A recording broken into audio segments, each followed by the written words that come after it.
Türkiye 15 Nisan sabahına sadece bir silah sesiyle değil, toplumun en korunaklı olması gereken yerinden bir okul koridorundan yükselen çığlıklarla uyandı. 14 yaşındaki İsa babasının beylik tabancasıyla okula girip saniyeler içerisinde 9 kişinin hayatına son verirken onlarca kişinin geleceğini kararttı. Olayın dehşeti henüz soğumamışken Türkiye'de yine o bildiğimiz refleks devreye girdi. Hızlıca bir suçlu bul ve gerçekleri halının altına süpür. Polis kordonları kalkmadan, otopsi sonuçları gelmeden manşetler hazırdı. Bilgisayarından yasaklı oyun çıktı. Katil Roblox bağımlısıydı. Medya için her şey çok basitti. Eğer ortada bir canavar varsa onu yaratan şey bir oyundu. Çünkü oyunları suçlamak toplumsal çürümeyi kabul etmekten çok daha kolaydı. İsa sadece bir ortaokul öğrencisi değildi. O ailesinin ve öğretmenlerinin gördüğü sessiz çocuğun fersah fersah ötesinde küresel bir karanlığın içine çekilmiş çocuktu. Medya oyun dedi ama kimse WhatsApp profilinde kimin olduğunu umursamadı. O fotoğraftaki kişi 2014 yılında Kaliforniya'da kadınlara ve topluma olan nefreti yüzünden katliam yapan, insel topluluğunun adeta aziz kabul ettiği Elliot Rodger'dı. Bu bir tesadüf değil, bir beyandı. İsa ana dili gibi konuştuğu İngilizcesiyle yerel sitelerde değil, dünyanın en karanlık forumlarında vakit geçiriyor ve orada kendine bir kimlik inşa ediyordu. İşte trajedinin başladığı yer burasıydı. Bir yanda Elliot Rodger gibi erkeklik krizini katliamla çözmüş bir idol, diğer yanda kendi kimliğini bastırmak zorunda kalan bir çocuk. İsa oyun dünyasında ejderha avlamıyordu. O internetin en tekinsiz kuytularında kendi varlığını meşrulaştıracak bir çıkış yolu arıyordu ve ne yazık ki bulduğu yol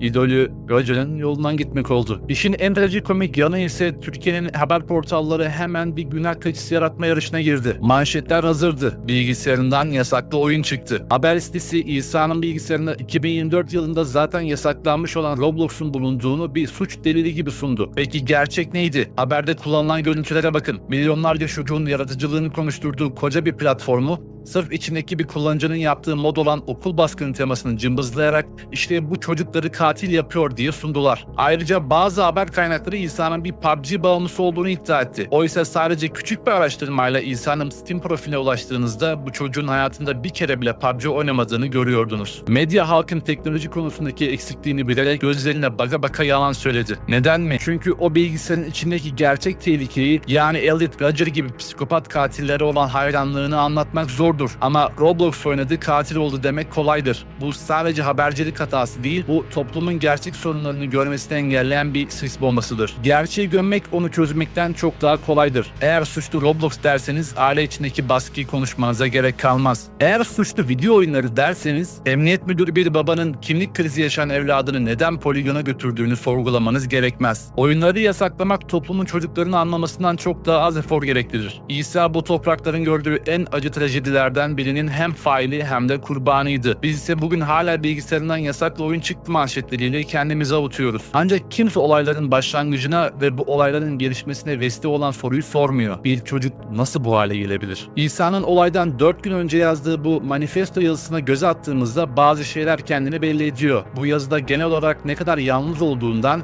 insanların onu dışladığından, kendisinin çok zeki ve üst düzey bir insan olduğundan bahsedip yapacağı kötülükten sonra nasıl herkesin onu tanıyacağından bahsediyor. Bu tamamen küçük yaşlardan beri ebeveynleri tarafından sorumsuzca ilgisiz bırakılmış ve bu yüzden de hayatı internette gördükleriyle doğru ve yanlış idrak edemeyecek yaşlarda öğrenmeye itilmiş küçük bir çocuk. Akşam sokaklarda gezerken bazı ara sokaklara girmekten çekiniriz. Çünkü tehlikelidir. İşte internetin de gerçek hayattan bir farkı yok. Eğer ki siz çocuğunuza hangi sokaklardan kaçınması gerektiğini öğretmezseniz o çocuk bunu zor yoldan kendi başına deneyimlemek zorunda kalır. Ve ne yazık ki dünyadan bir haber küçücük bir çocuğun bu sokağa girdikten sonra neyin yanlış, neyin doğru olduğunu öğrenmesi mümkün değildir. 5 yaşında kendi kendine internetten İngilizce öğrenmeye başlayan bu çocuk için içeriklerin sınırı artık yoktu. Bu videodaki kişi kendisinin İsa ile bir ilişki içerisinde olduğunu, hatta ilişkinin içerisinde Victor nickname'li birisinin daha olduğunu, 3 kişilik çok eşli bir ilişkide olduklarını söylüyor. Bu gerçek bir ilişki değil. Çocukların kendince internet üzerinden kurduğu bir simülasyon. Hiçbiri fiziksel olarak tanışmamış. Discord'da bir aidiyet ortamı yaratmışlar. Aileden, akrandan, okuldan alamadıkları bağı burada taklit ediyorlar. Arkadaşlar arkadaşı İsa'dan she diye bahsediyor. Manifestoda Konata is me demesi, Discord kullanıcı adının Konata herself olması, manifesto başlığını anime kızı ismiyle açması ve şimdi de çevresinin ona kadın zamiri hitap etmesi, görüntülü görüşmede İsa'nın etek giymesi cinsiyet disforisine işaret ediyordu. Anlaşılacağı üzere çok eşliliğin yanında farklı bir cinsel yönelimleri de vardı. Bu farklılığı onun etrafındaki herkesten daha da soyutladı. Gerçek hayatta ne bir arkadaşı kalmıştı ne de ailesi onunla ilgileniyordu. Manifestosunda da ailesinden bahsederken kendisinden nefret ettiklerini, hayal kırıklığına uğradıklarını ve korktuklarından bahsediyor. Bu aile için çok trajik bir geç kalmışlık durumu. Küçüklüğünde onunla yeterince ilgilenmedikleri için her şeyi kendince gördü, yorumladı ve uyguladı. Büyük ihtimalle bir yerden sonra ailesi çocuğun farklı hallerinin farkına vardılar. Ancak yeteri kadar umursamadılar veya yanlış şekilde müdahale ettiler. Benden bütün umutlarını kestiler derken de toplum gözünde maskülen bir mesleğe sahip olan babası tarafından farklı yönelimleri ve feminen davranışları kabul görmemiş gibi duruyor. Arkadaşıyla yaptığı bir yazışmada babasının onu boğup öldürmeye çalıştığına dair mesajlarını görüyoruz. Ardından babası İsa'yı atış poligonuna götürüp oğlunun bu yumuşak tarafını törpülemek, onu tabiri caizse adam etmek için belki de en yanlış yöntemi seçti. Onu şiddetin araçlarıyla tanıştırdı. Kendince oğluyla maskülen bir aktivite yaparak onu değiştirmeye çalıştı. Ancak iş işten geçmişti. İsa babasının silahlara verdiği erişimini bir fırsata çevirip planını uygulamaya koydu. Arjantin'deki sanal arkadaşlarına yapacağı her şeyi adım adım yazdı. Geriye artık sadece o vahşeti harekete geçirmek kalmıştı. Babasının olayın ardından verdiği ifade şöyleydi: İsa'yı sabah kaldırdım ve tostunu yaptım. Yemeğini yedi ve tekrar geri yattı.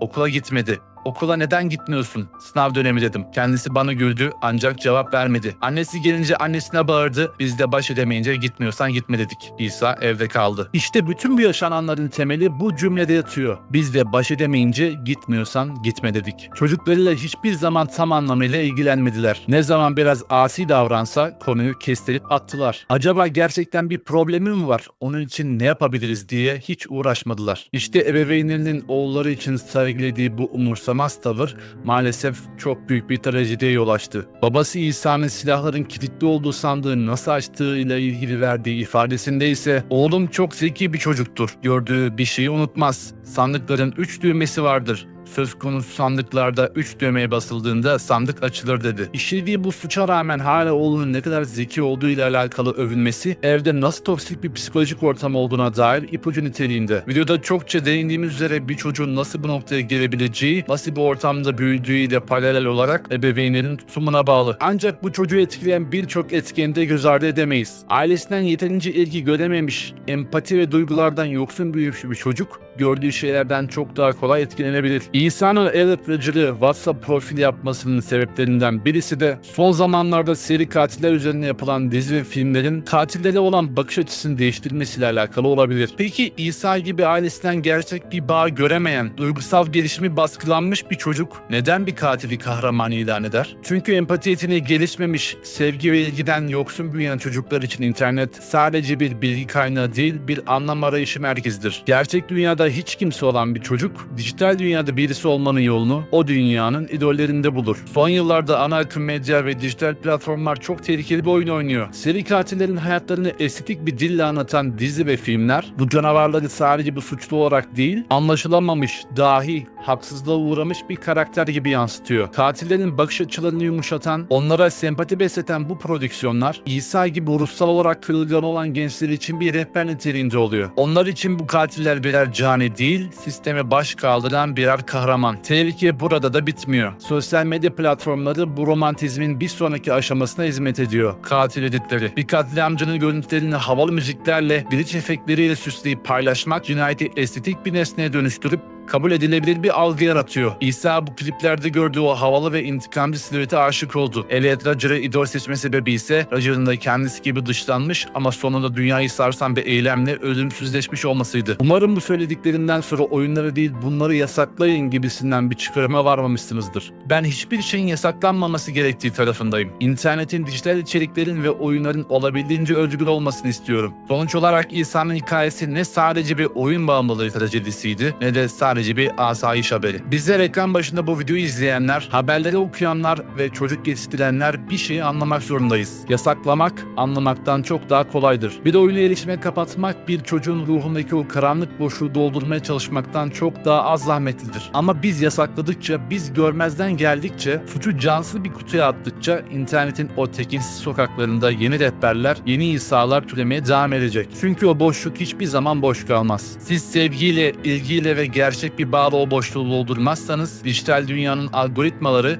estetikleştirilmiş cinayet editleri ve nefret dolu forumları o boşluğu seve seve dolduracaktır. Belki de artık manşetleri değiştirmeliyiz. Bilgisayarından yasaklı oyun çıktığı yerine bir çocuk evde nasıl bu kadar yalnız kaldı diye sormalıyız. Katil oyun bağımlısıydı yerine bu çocuk neden bir canavarı kahraman ilan etti demeliyiz. İsa'nın trajedisi hepimiz için bir ayna. O aynaya baktığımızda sadece bir katil veya bir kurban değil, bir toplumun, bir ailenin ve hızla dijitalleşen bir dünyanın ortak ihmalini görüyoruz. Geleceği kurtarmak için oyunları silmek yetmez. Birbirimizin yüzüne bakmayı, çocuklarımızın sessizliğini dinlemeyi ve internetin karanlık sokaklarında onları yalnız bırakmamayı öğrenmemiz gerekiyor. Çünkü bir sonraki trajedi yine bir oyun haberiyle değil, yeni bir ihmalle başlayacak. Ve o gün geldiğinde yine suçlayacak bir oyun aramaktansa bugün gerçeğin çıplak ve soğuk yüzüyle yüzleşmek zorundayız. Videoyu beğendiyseniz kanala abone olmayı unutmayın. Düşüncelerinizi yorumlarda bekliyorum. Kendinize dikkat edin.